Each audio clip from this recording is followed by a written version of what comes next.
جالب ترین دانستنی های علمی. آیا می دانید در عمق 9 متری آب نور به رنگ قرمز تجزیه نمی شود؟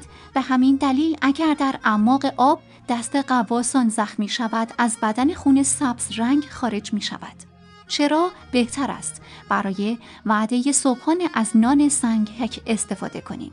مصرف نان سنگک برای صبحانه علاوه بر افزایش توان بدن در طول روز از اشتهای کاذب جلوگیری کرده و همینطور موجب لاغری پهلوها می شود. عضلات عنبیه چشم در روز طول 100,000 بار منقبض و منبسط می شود. در صورتی که این حرکات در عضله پای انسان انجام می شد، باید روزانه معادل 80 کیلومتر راه می رفتیم. می دانستید کرسی کمخونی را برطرف می کند. پاها در زیر کرسی آرام آرام گرم می شوند.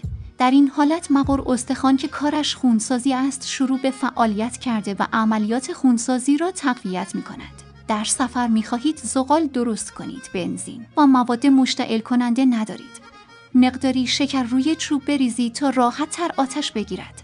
وسیله جالب و تعجب برانگیزی که در این کتیبه آشوری مشاهده می کنید، یک دوشکوب 2800 ساله است که بسیار شبیه تانک امروزی است و آشوریان برای قلعه گشایی از آن استفاده می کردند.